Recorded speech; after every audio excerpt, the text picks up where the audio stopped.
Hey, thanks for coming. Welcome to the Love Shack.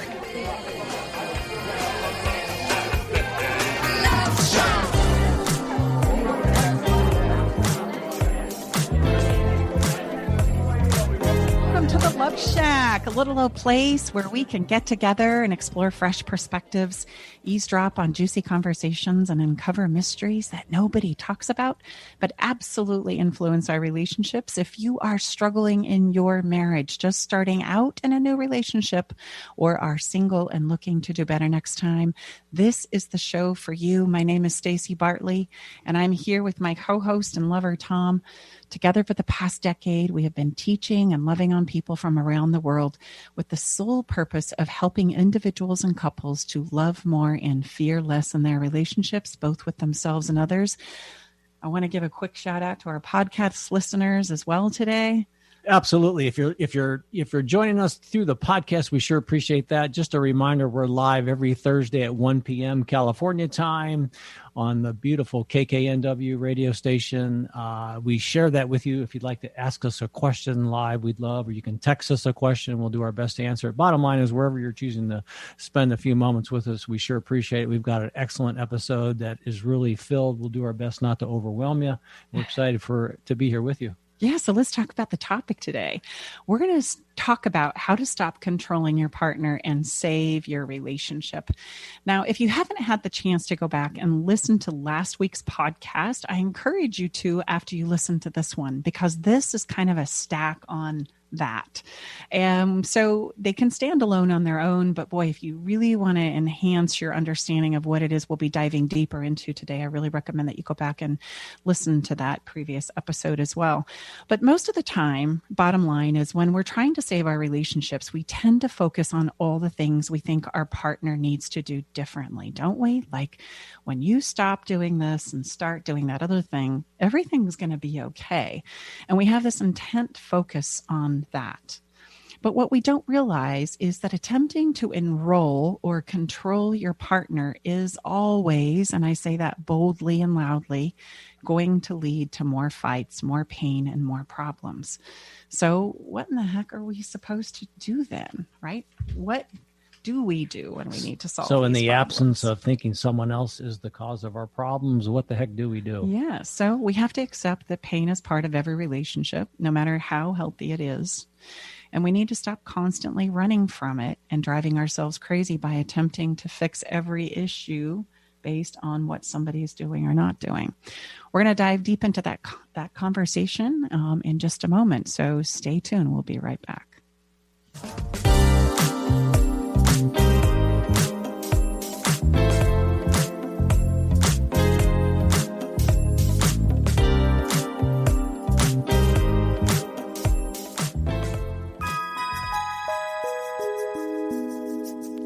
Ready to learn the most important thing you can do to revitalize your relationship today?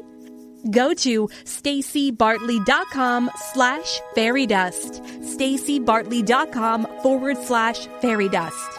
This is the number one thing Stacey teaches her VIP clients that has the power to improve the health of your relationship today. Learn how sprinkling a little fairy dust in your relationship can stop arguments in their tracks, rekindle your spark, and take your difficult conversations from the struggle bus to easy street. Do you feel like your love life is on life support? It's time for a turbocharged relationship resuscitation with an alternative to marriage counseling. Head over to staceybartley.com to learn more about their proprietary programs their clients use to save their relationships. staceybartley.com. Visit staceybartley.com today. There's a reason they invented the internet. It's called 1150kknw.com. Okay, welcome back. We're going to dive into a juicy topic today on how it is you can stop controlling your partner and save your relationships today. Now, I want you to know, for those of us who are listening out there, this is true for not only our romantic relationships, but this is true for a parent-child relationship, right? Maybe a friendship relationship. And I want to just acutely point out again, as we did before the break, what we tend to do is think to ourselves, if I can just get them to start or stop doing that thing I just know is going to turn this whole thing around, that seems to be where our conversations are focused. So we spend an awful lot of time emotionally, mentally, energetically trying to get somebody to see the light. Yeah, and I was just going to add that, everything realized when we're sharing, none of it is designed to make us feel like, well, good gracious, I've been doing that a long time, so all of that's been wrong. We would say, no, it's maybe not as effective as it could be, and we simply haven't been shown another way to do this. And especially in a place of upset, you really, that's what what's mostly modeled to us. It's what we see out there and wherever we're getting our information or our modeling from, meaning it's not your fault. You're not doing something wrong. You just haven't been shown a better way to do it. Yeah. And I'm so glad that you brought that up, because we haven't been taught how to govern our emotional bodies. And we talked a lot about this in the previous episode, right? That we do have a physical body and an emotional body, and these are real. And actually, they're our human navigation system, and we tend to use one versus the other. For example, somebody who is very logical, right?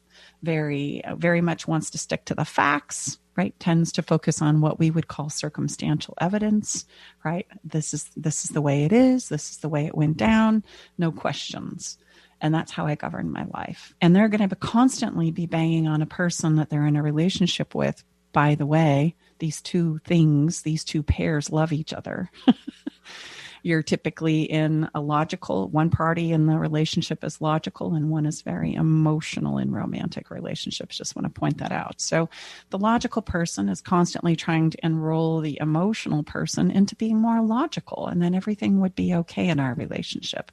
While the very emotional person in the relationship is trying to always encourage the logical person to be in touch with their feelings, with their emotions. And that's what's going to turn the relationship around. Yeah. And also just a reminder, look, when there is upset, what Stacy and I are going to share with you today is not to minimize or not to say that whatever has taken place didn't take place. Of course it took place. So realize we're not saying you just forget about it, but what we're really looking to challenge you and impart to you and encourage you is to realize, rather than banging around on all the circumstances of this particular upset, which actually happened, and yes, they hurt, how can we more effectively get through that and get back to a place of understanding with each other, rather than have this escalate and drive more division and upset? Yes. And that we all have the capacity to do both, whether you're a logical being or an emotional being.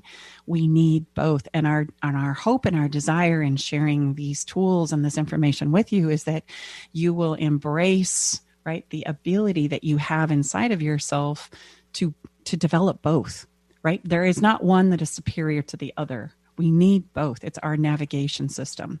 Sometimes when I get drowning in my emotions, I need to get a little logical. And sometimes I can get so logical, I lose touch with the zest that keeps me feeling good and excited and that emotional place of love and connection with, right, this person, these people in my life. And life is going to give us tremendous amounts of continued opportunity to practice this, because meaning, you know what? So if we're human, we make messes, and meaning we get upset, we get triggered. So it isn't just a one and done thing. So you get through this one particular upset, you're good now. No, you're not. You're not good. So this is why we're so impassioned about this. To say we're really excited to be here and excited about this, that may be a little bit of a stretch for you, but more importantly, we're just looking to have you realize, hopefully, and understand how important this is. Because to get back to the sweet spot of life, we want to get through this upset and honor and hear and acknowledge everyone, but get back to the place to where we can get moving on with life.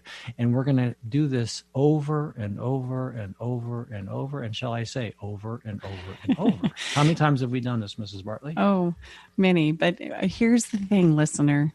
I want you to know is that there is a way through conflict, and it's going to require you to utilize your navigation system. And as we take an examination and a look at our physical and our emotional bodies, the really good news is our emotional body works just like our physical. Now, we tend to highlight the physical because it's the thing that makes sense to us, right? We can compare notes, we can compare evidence, which is why we always talk about the circumstances in our fight or who said what or the book said. Just notice those are all physical. The emotional part of ourselves, right? There's not a lot of agreement there. Like the way I feel is the way I feel. It's very unique to the person. And not only that, it's invisible. And it time travels on us and it moves very, very fast. And we need both. And as I had said last week, when things make sense and when they feel good, then we take a step. But with only operating from one side or the other, very often we find ourselves in a place that we really didn't want to be in. And I can get so wrapped up in the logical that the people that love me the most and that I love the most don't have anything emotionally to connect to. And I can be so drowning in my emotions that I can't get about accomplishing the dreams and the hopes that we plan to do, which are the thinking strategy part. So I thought it might be really fun for us to share with you a personal story that actually took place in Tom and I's life so that you can see firsthand how these things play out if we don't start really understanding and gaining the skills that are necessary to navigate ourselves through using our human navigation system, our physical bodies, our thinking, and our emotional bodies to such a degree that we can understand how to get to the other side of conflict and upset. And then we'll talk about what it is we typically do, and then we'll talk about the next steps to help you. Okay, so that's kind of where we're going to go today. So I teach this, and I often jokingly say, not really, I teach this because I need it more than most, which is really true. I want you to understand that relationship skills are just like anything else in our lives, that we do them and do them and do them, and you never get them all done. It's kind of like eating and sleeping and drinking, right? These are things that we do every day, and they're never going to stop. As long as we're alive, it's going to be happening. And so it is with our emotional weightlifting skills. So I came home feeling really sick one day, and I turned to Tom and I said, all right, here's the deal, right? I got skills. I teach skills.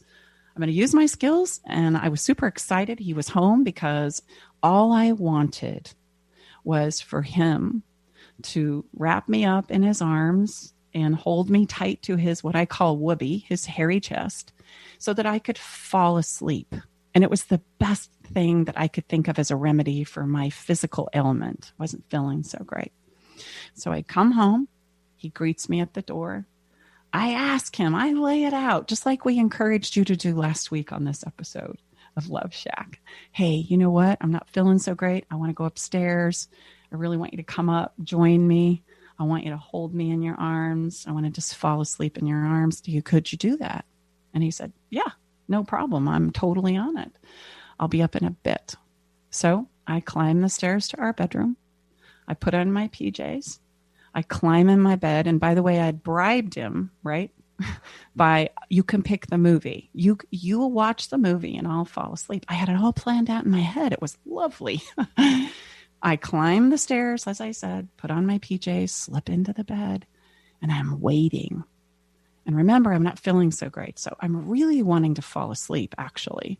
But I'm fighting back the sleep because I'm waiting for that 2.2 seconds of his arms coming around me and me laying in his chest. And 10 minutes go by. And I'm okay, I got skills. I'm breathing just like we tell you to. I'm pausing, right? I'm trying to do my own emotional push-up here, right? Maybe he got caught up. I don't know.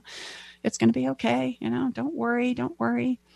30 minutes goes by. I'm really starting to kind of, no, okay, but don't go anywhere, right? You're starting to think horrible things. Just stay with it. You're okay. Okay. An hour later, I'm going to be honest with you. I'm really starting to turn into a hot mess. And what's starting to really play out for me emotionally is, oh my gosh, I can't believe he's going to tell me stand me up. Like, he's really not coming. Like, and now instead of being tired and wanting to fall asleep, I'm starting to get angry. I'm starting to get plugged in because I'm starting to buy into this narrative I'm making up about he doesn't care about me. And he really doesn't want to come up and he doesn't want to be there for me. And I just want you to see these start to trickle into places where I start to feel really insecure and inadequate. And some serious compounding takes place very fast. Oh my goodness, yes. So it wasn't just a few minutes later that he came. It was 2 hours later and some. Whoopsie daisy. Like we were coming on like 3 hours, and you guys, I was really starting to like lose it. Like I had really made up a whole narrative about, oh my gosh, I guess the evidence is in. You really don't care about me. I guess all of this was a lie, because if you really did care about me, you would be up here.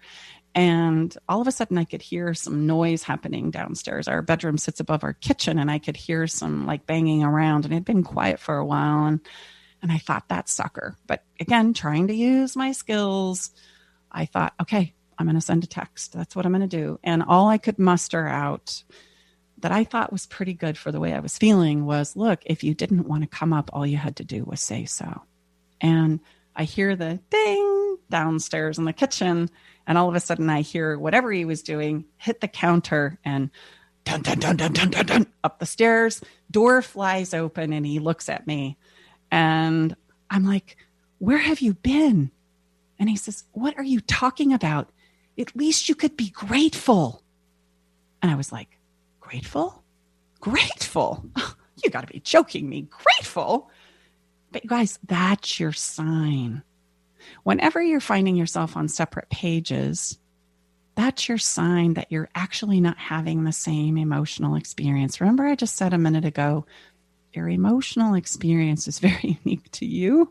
So Tom had a completely different emotional experience playing out. But what we tended to do, especially in my previous relationships, and I bet you too, and the clients we serve, is you tend to go, where are you? And I'm going to start talking about all the physical circumstances about how you should be here. Why weren't you? Oh my gosh, I can't believe you would leave me hanging here like this.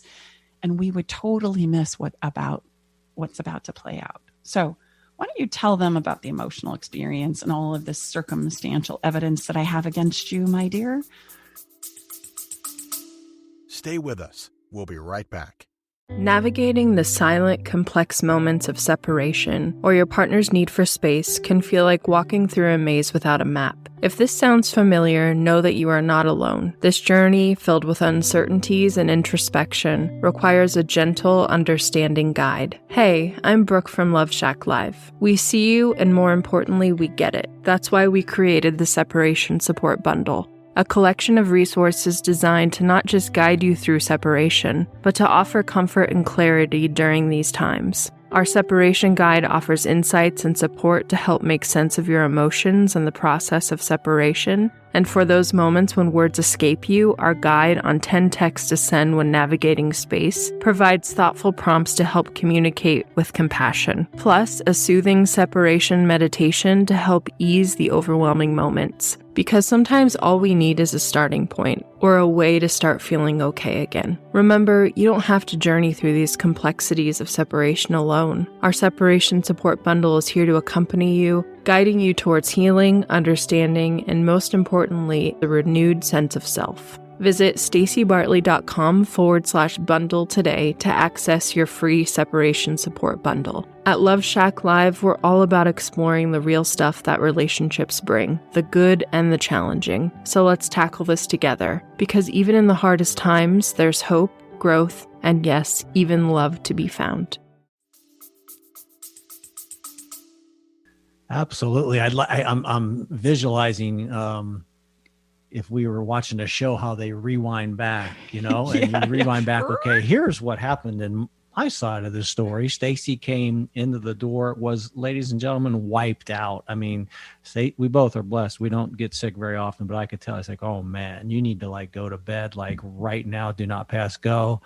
So, I said, my God, baby, let's, get to bed, And so she agreed, like she had shared, and yeah, I'll come up, but thinking she's gonna, hug you, hug you, and you watch a movie. That's she won't even hit the covers and she'll be sound asleep. So I said, okay, well, what I would really like to do and need to do would be, I like to fill up our car with gas, because that's before we lived real close to our physical office. We need some groceries. I know Stacy's hungry. Let me take care of all that, and she's going to be fast asleep, and I can get all that done. And then when she wakes up, I'll have some food made, and I'll go upstairs and we can have a really nice, evening. and she'll have had some rest and it's going to be awesome. And I can take advantage while she's fast asleep. So when he says grateful, I felt like an Amazon driver with 27 stops in about 15 minutes. I was out doing so much in that time that she was asleep. I was exhausted. Grateful. And just so you know, as we recap, I'm like grateful as I've got this whole narrative in my emotional body playing out about how much he doesn't care, how much he doesn't love me. He's, just like all the other men in my life, they're never there for me. I can't believe that I'm experiencing this. And he says grateful. And I say, thankfully, with some skills, grateful. Why should I be grateful? Help me understand. And that's the kicker.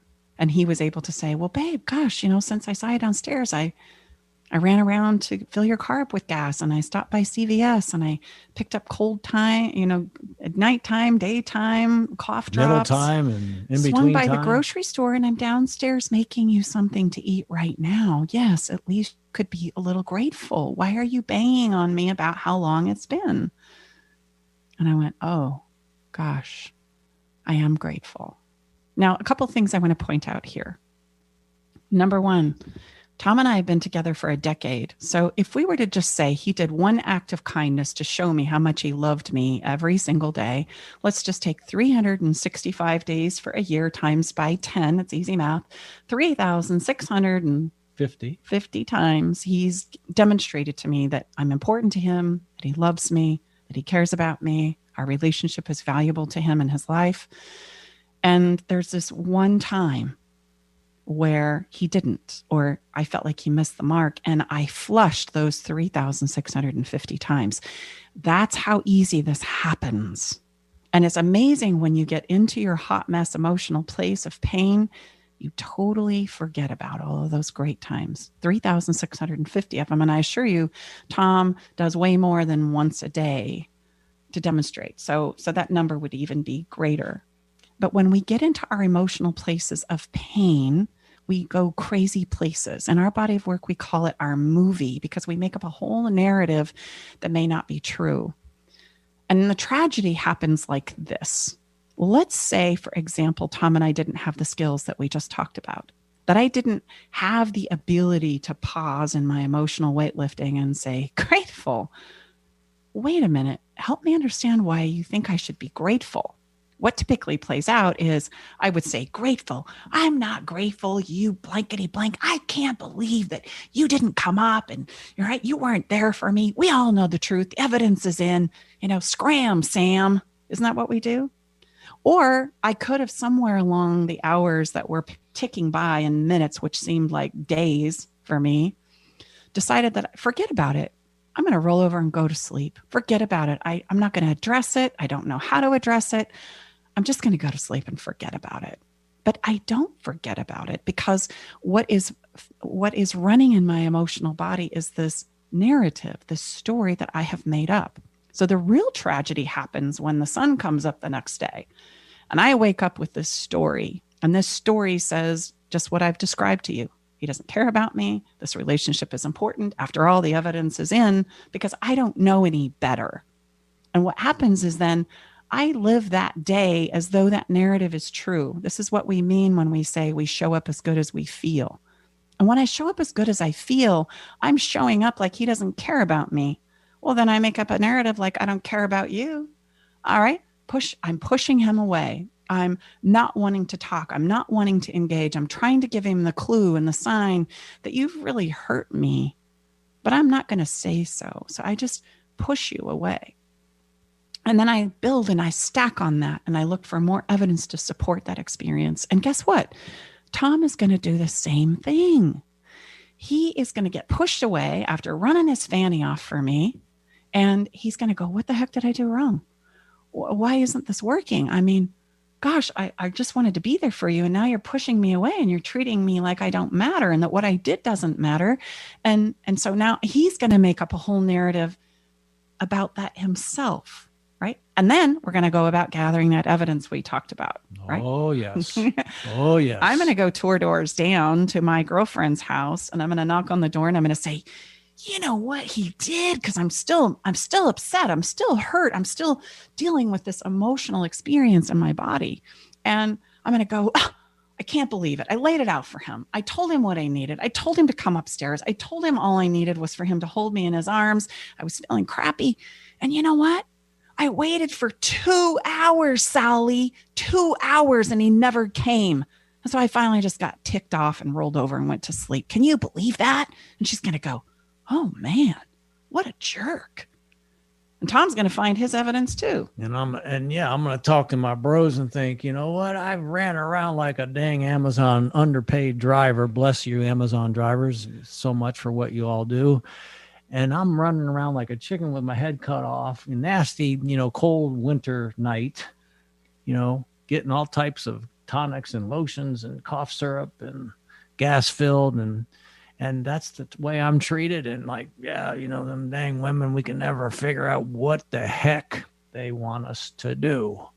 They want us, what is it we hear? Not to be chauvinistic, but I cannot read their mind. Yeah. I got one of those too. I got one of those women that don't appreciate me either. I'm trying to jump through all these hoops and please her and get on after it. And heck, I'm in the same boat, man. I got one of them in my house too. You poor thing. So there you go. We're gathering out. Evidence, and believe me, we can all do it. I mean, confirmation bias is everywhere, all around us, all the time. So yeah, and it's not to dismiss. I'm going to be redundant here. It's not to dismiss that what took place. It took place, and it was a very difficult place for both of us because both of us were way off. That's the thing. We were way off to truly what happened. And a great little side note, one of the greatest things, if you forget everything that we've been sharing with you in this episode, the greatest thing you can do is take that pause. And when you want to lash out, take that pause, get some breath, change your physiology, and ask the question, help me understand. See, now you're not accusing, you're being asked to be invited into their experience. That's it'd be a game changer if you can just remember those. You can attach anything to the front or the back side of that. Help me understand. And guess what? We're going to take a break for a minute, but when we come back, we're going to talk about what we typically do, which is control and collapse.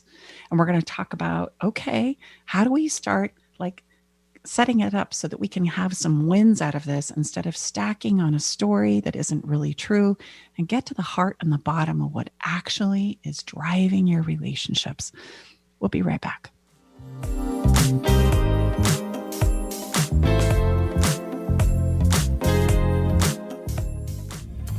Are you tired of sitting on a couples counselor's couch and feeling like you're just rehashing the past and making no progress?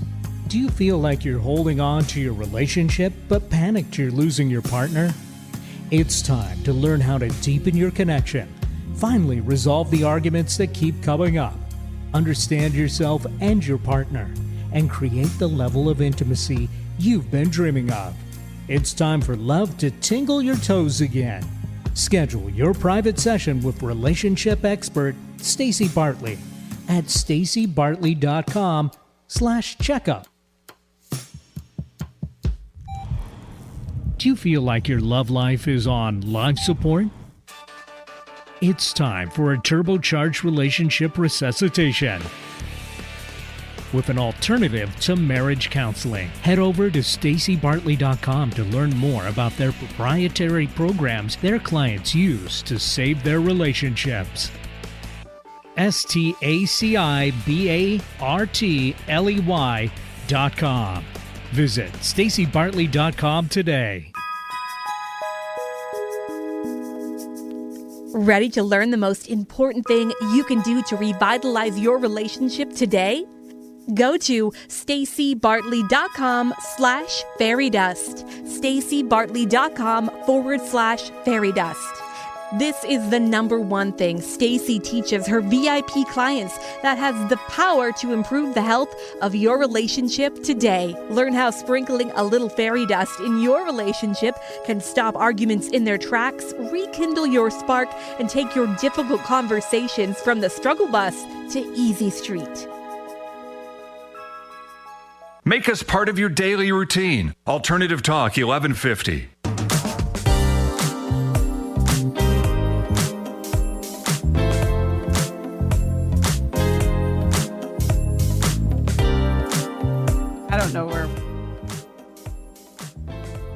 Hi. So welcome back. back. We've been talking about a story that Tom and I actually experienced in our lives about, gosh, you can get so lost in the circumstances, and we fight about the circumstances, but it's actually the emotional experience that we're having that we don't know how to talk about, that is playing out over and over and over again.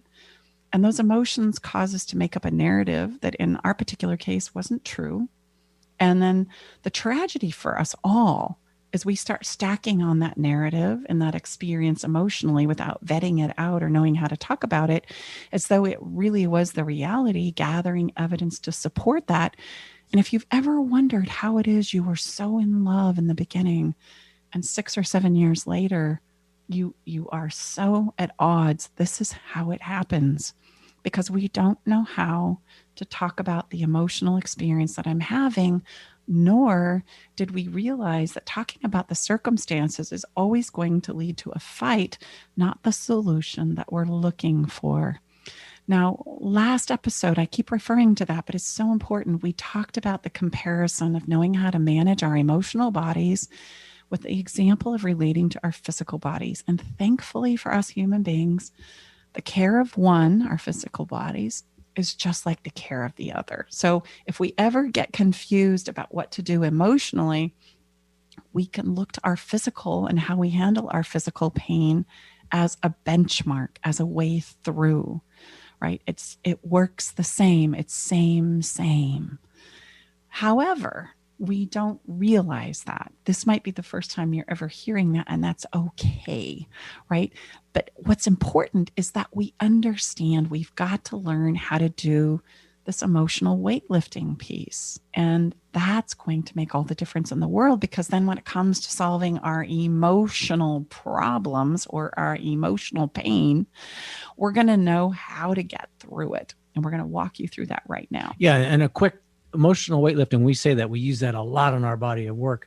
Just think about it. It's working through your upset, working through your feelings in a way that's usually quite atypical, certainly in the beginning, meaning someone doesn't have to be wrong and someone doesn't have to be right. There doesn't have to be shouting and all types of other interesting behaviors when you're working through upset. So most of us have little or no experience doing that. So emotional weightlifting, just think about if you're into the physical part of your life and you're an exerciser or whatever, we've done lots of different repetitions over and over again, and that builds resiliency and confidence. It's the same thing here. So we use that analogy because everyone can get their arms around it really easily. So we're going to give you some strategies to do some emotional weightlifting when you're feeling upset, and rather than banging around on who did what and she said this and he said that, really what's behind it, the feeling part of it, God, that really hurt me. I felt like Stacy shared, she felt like I didn't care about her. I'm thinking like, what are you thinking about? For God's sakes, I've been running around like a chicken with my head cut off. So we didn't bang around too long because we've been doing this a while around the circumstances, and we both realized we were totally off base as to what was going on. For our own narrative would be synonymous or the same as a story, or whatever our experience was quite different. We like to say, what we think everyone else is at our movie, our experience, what, most of the time, no one is at our movie. No. Everyone's at their own movie. So that's another analogy we use. So we're going to help you try to quickly understand how powerful it is to get into the meat of the matter, what's going on with you and your loved ones, so you can get to the other side as fast as possible. Yeah. And it's always emotional, you guys, whether you like it or not. The emotion that we feel inside of ourselves drives the show. I want you to think about that for a minute. The way I feel emotionally determines the action I take or don't take. It's driving the show, and yet we have such a difficult time wrapping our head around our emotional selves. Again, because it's fluid, it's invisible, it's dynamic, it time travels on us. And we don't have a lot of places where we can go to have this conversation about what the heck do I do with this emotional experience I'm having? And so we try and solve our emotional experiences through the evidence-based experience in our lives, just like Tom and I. Now, there have been times in the past where I would absolutely say it took you 3 hours to get up here to let me know that you cared. That is not acceptable. That is not okay with me, right? And we might even think that we're drawing a really good boundary by saying that, right? Tom, in the future, when you tell me you're going to be there for me 3 hours later is not acceptable. And he's looking at me right now. You guys ought to see his face like, okay. Well, but he's feeling negated now too. Why? How? Because in his movie, in his emotional experience, he's feeling like he's just been running his fanny off for the last 3 hours for who? Him? No, me. And so all that's running in his emotional experience is you ungrateful, unappreciated. What is it going to take to please you? Instead of appreciating me, you're not appreciating me. You're demeaning me. You're chastising me. You're trying to control me, right? And so now he's got to rectify all of that. Like, wow, I mean, she really doesn't maybe care about me. And wherever it is we feel like we have an emotional hole, that tends to be the place that we go. So it's all being driven by an emotional experience. Now, how we typically handle our emotional pain, which is where I want to go with this conversation. There's lots of places we could go, but where I want to go today in our conversation is I want to go to where it is we typically go with our emotional pain. If we were to pull out again our analogy of our physical and our emotional bodies, our physical pain, we would look at acutely. Like if something was hurting in my physical body, I would absolutely go hunting for it, right? And I would also go hunting for how I arrived there. If I had a stomach ache, for example, I would say, what did I eat? Right? We ate the same thing. Did it affect you? I'm going to be doing all of this analysis about why it is I have a stomach ache. And then once I realize and accept the fact that I have a stomach ache, I'm going to go to my remedies. I'm going to go try, right, a little bit of tea, maybe a mint tea, or maybe I'll take some Pepto-Bismol, or right. I'm going to go to set about the remedies that I've utilized in the past that really served me and gave me an ease or relief with my pain. And then I'm going to watch it, and I'm going to continue to kind of monitor it and be with it and analyze it until the pain is gone. Okay. Now, let's think about the emotional pain for a minute. What we typically do with our emotional pain is not anywhere near that, right? Number one, we don't dive into it and go, okay, why does this hurt? Why am I having a tough time? Why am I struggling, right? Oh, we try and just ignore it usually, right? We're not going to talk about that because that's uncomfortable. We're not going to go there, and heaven forbid. So then all those other steps I talked about in our physical pain, we just negate all of those. So I can't talk about it. I can't apply a remedy. I can't watch it. I can't monitor it. I just throw the whole thing out and hope that it's going to go away and that things are going to go well, which throws us into two places: control or collapse. Now, control, these things become vicious cycles in and of themselves. And by the way, as human beings, we all do both, but we have a particular favorite. If I am more of a logic person, more of an A-type personality, we would say in our culture, I would try and figure it out.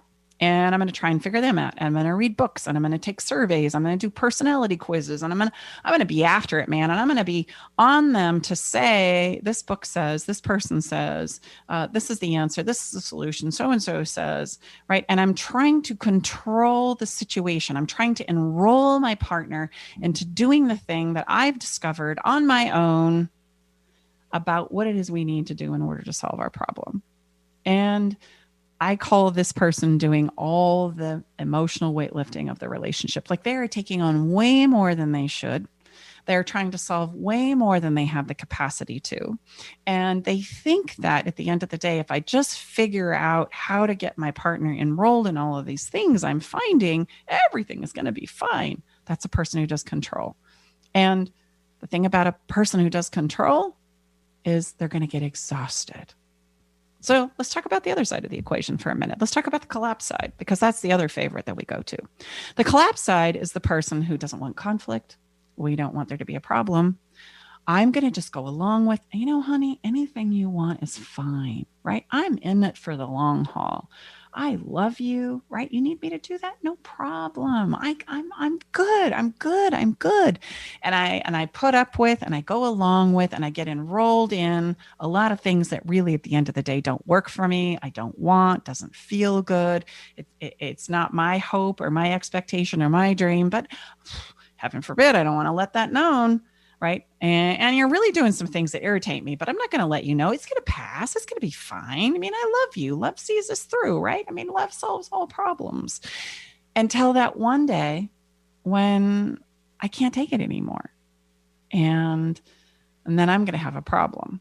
And I flip from collapse to control. Now, I'm going to point out in both types, there is a place where we're going to flip to the other side. So controllers, that pushing, that enrolling, that, hey, I got this all figured out. If you would just do this, if we could just go there. Oh my gosh, I know the answers. I have them all.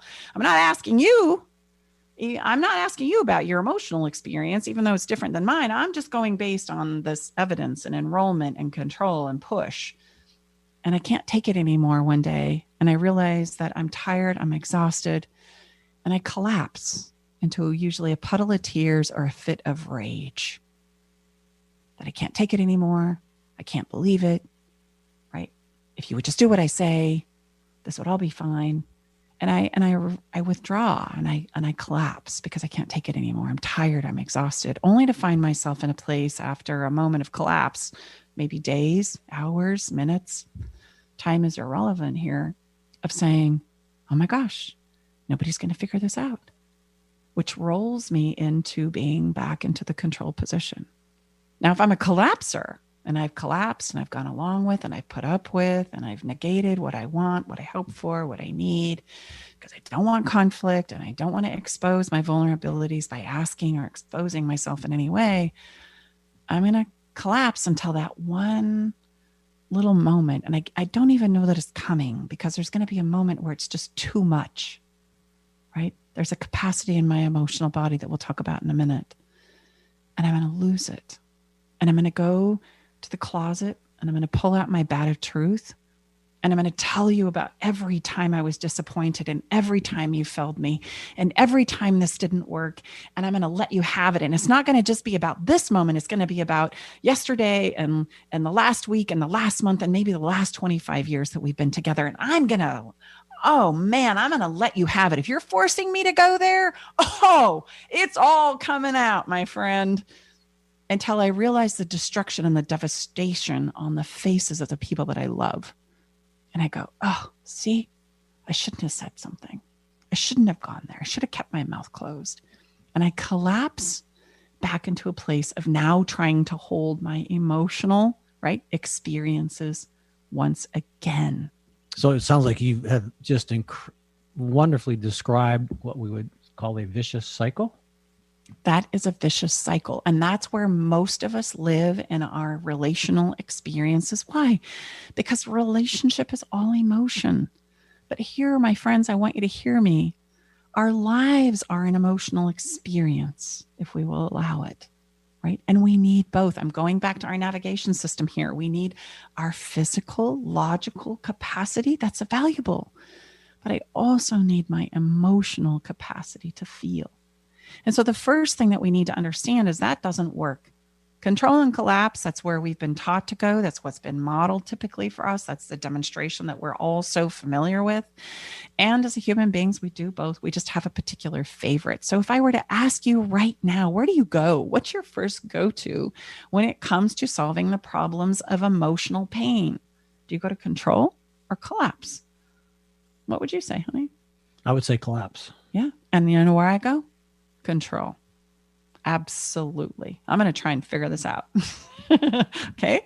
And by the way, just think about relationships romantically but romantically is the easiest for us to wrap our head around because it plays out the biggest and broadest there. Is if I have two controllers on a relationship, what do you think is going to happen? A lot of fighting, a lot of pushing, a lot of posturing, right? Those don't typically last very long. And what about two collapsers? It's devoid of real connection and passion, but everybody pretends like they're doing well. These are the couples that come into my office that say, we haven't fought in 15 years. I just don't love you anymore. More like a slow burn on that one. Oh, man. And that's like some kind of like your trophy's coming in the mail moment. And I say, you guys have got a lot you need to talk about. So those collapsed relationships will last much longer than maybe two controlling relationships. But the dynamic that typically is attracted is a controller and a collapser. And now you can understand why, hopefully, for a moment. So I want you to understand that in the control collapse paradigm, or experience, shall I say, there is a third option. And the third option is going to require what we've been talking about now for several episodes, emotional weightlifting. Why? Because in order to do emotional weightlifting, I get to shift into a place called neutral, where I don't have to control and I don't have to collapse, but I absolutely can be in neutral, where I'm not going anywhere. And that's what happened when I said, grateful. Help me understand why you think I should be grateful. That's a moment of neutrality where I'm not banging around on pushing and controlling and pushing the evidence forward. And I'm also not collapsing and thinking that we don't need to solve what is actually playing out. Let me play devil's advocate here. So are you saying that does neutral mean, rolling over and just being a doormat? Because I think that might come up into some listeners, like neutral does not mean being a doormat. Correct? I love that. And let's paint the distinction. Collapse means I don't address it. Collapse means, right, I go quiet. Collapse means I go along with, I don't speak what it is I want to say. Now, the reason why I can slip into neutral is because I know after Tom talks, I'm going to share my piece. I'm going to say, help me understand, because in that moment, I understand that we're on different planets. We're having a very different emotional experience, and I'm giving space and permission for the difference in emotional experiences. And I know the physical about what's just played out has nothing to do with it. By the way, it doesn't. The physical, the circumstances, what played out is not relevant in these places where we don't see eye to eye, because what's running behind it is your emotional experience. That's what you want to talk about. It's the difference between arguing about how you did it and then exploring and understanding why you did it, the emotional driver behind it. And how you were feeling as it was happening. Yes. So when I said to Tom, help me understand why I should be grateful, that's where the truth came out about what is actually playing out. And I could see for myself where I was making up a narrative based on the circumstances simply was not true. And then I could share, and I did. Gosh, you know where I was? Gosh, the last 3 hours, I've been up here kicking my own fanny, making up a story that you didn't care about me, and that this relationship wasn't important to you. And right. And that because if it was, you would have been here. And he says to me, honey, I love you. And that's what I needed. I needed the emotional reassurance. And then the evidence gave me, oh my gosh, you've been doing this and this and this and this and this. But what I really wanted to be reassured of is that I am important. You do love me. You do care. You do want this relationship. That's what was running my emotional show. Yeah. And a better, looking back and again, learning, then I would have come up right when Stacy came home, as she asked, got her settled, turned on that movie, and she would have been asleep in 2.2 seconds. So, again, learning as we do, Stacy and I learn every day with each other. That would have been, a better way now that we've navigated that and understood, because Stacey would have fallen asleep in 2.2 seconds, because she does every night. Anyway, she falls asleep. The only person I've ever met in my life that falls asleep quicker than me, Well, and there's a piece of clarity there. And because we're mess making machines, there's always going to be pieces of clarity. And so like we like to say is specifics. Yeah. We talk about our experiences in such broad general terms.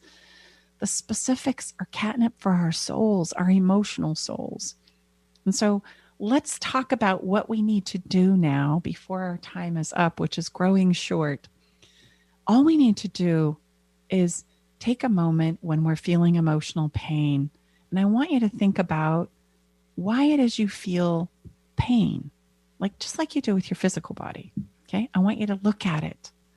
And we've accepted the fact that if I want to feel better physically, sometimes I need to feel a little more pain, right, to get to the other side. And that's true here. You might be going, oh, we don't go there. Why? Why the aversion to looking at what's hurting so that you can remedy it? And realize that if you're always going to have an aversion to finding or applying a remedy, the remedy is always going to elude you.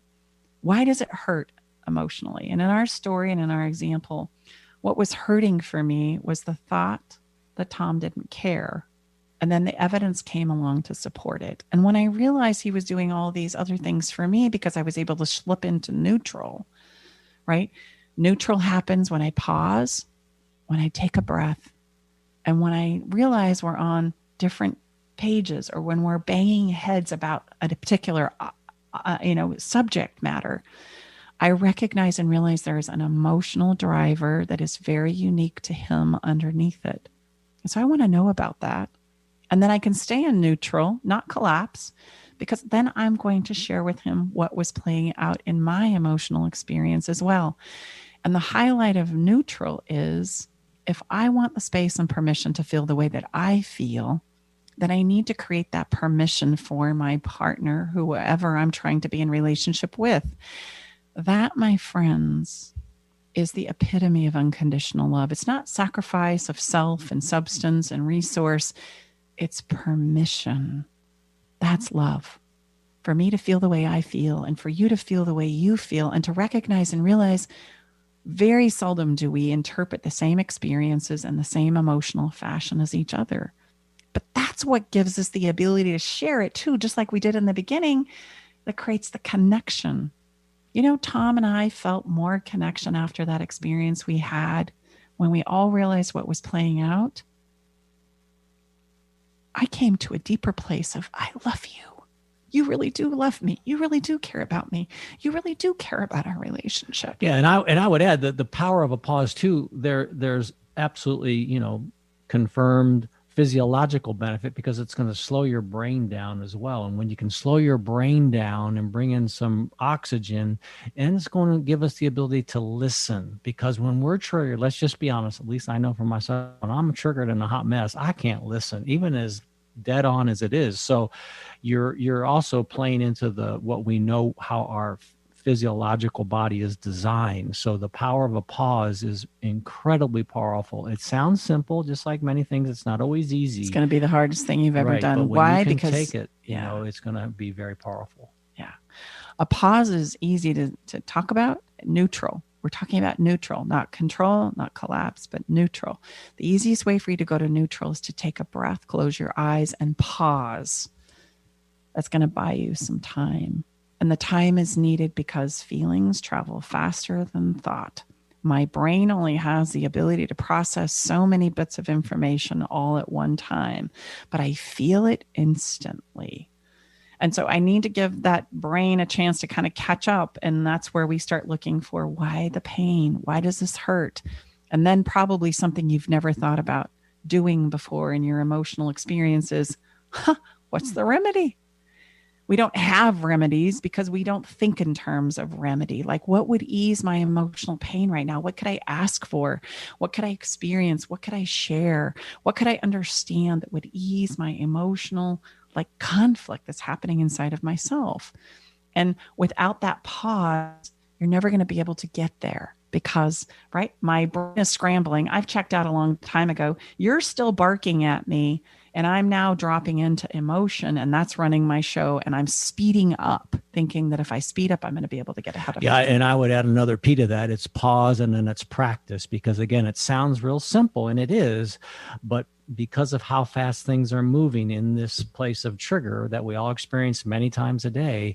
But we promise you with some practice. And if you need some help, and many times people do, then reach out to us. This is what we do. We create some safety. We create and establish the permission and safety with individuals, single people and couples, to help start these types of conversations that typically have never happened before. Yeah. But speaking about permission and speaking about something exciting, what do we have to share? Oh, my. Oh, are you talking about the challenge? Yes. Oh, well, so, okay. If you want some real support with this, you guys, if you really want to immerse yourself in and what we're saying makes sense to you, then what we want to do is we want to invite you to come along and sign up for our upcoming challenge that happens from March 8th to the 12th, because this is going to be a place where you get to actually push the reset button, literally. And it doesn't matter if you're currently in a relationship and you need to hit that reset button super fast, or you're thinking about pushing that reset button because you're either stepping into a new relationship, or you definitely want to hit that reset button before you step into pursuing a relationship. In 5 days flat, no kidding, we're going to walk you through some very distinct steps of being able to begin this practice of emotional weightlifting. I hope that you're starting to see through our conversations and our examples that it is so important, that it really is the number one killer of all of our relationships that are valuable and important to us. We can no longer solve the problems of our relationships through the lens of control and collapse. It's always going to take us to a fight. I mean, has it ever failed you? Have you ever said one more thing, one more conversation, or banged one more time on the circumstances and had the person that you're trying to enroll and control go, aha, oh, that makes perfect sense? No, it always takes us to a fight. So where's that information? Is it StaceyBartley.com? Yes, StaceyBartley.com, StaceyBartley/reset, RESET. You can get on the early bird list. There's some things that you can get started practicing and doing right now. And there's free, it's no charge. It's going to be a free challenge. It's going to be awesome. We're going to be going live every day and just really, really expanding and deepening what we share here on our radio show. Yeah. And just to give you like a wet your whistle taster, is the first day is transforming your hot mess. So we're going to start talking about some of these principles we share here on the show. Day 2 is getting back to your partner, your dreaming. Day 3, right, what to do when you're bumped into arguments. Day 4, turning to bliss, and then putting it all together will be the day that we culminate this. And so if you or yourselves or your family, anybody you know, needs some help and support in this, then please absolutely go and sign up for this. We're going to close out today's show, and I can't believe we're to the bottom, to the end. There's so many things I would love to still share for you. So please come back next week. We're a Valentine's special. But our song for today is absolutely a song that I chose by John Legend, who says, if I'm flipping, love me now, because now is all we have, you guys. Now in this moment is all we truly have to experience love. And as John Legend says in the song, right? I don't know who's going to love you later, but I'm not going to think about that right now. I'm just going to love you now. I encourage you to not only listen to the song, right, from a place of loving someone, but listen then again from a place of like loving you. Apply it to yourself. Right to here, I send you off with extraordinary love and the power to create it today. See you back here next week.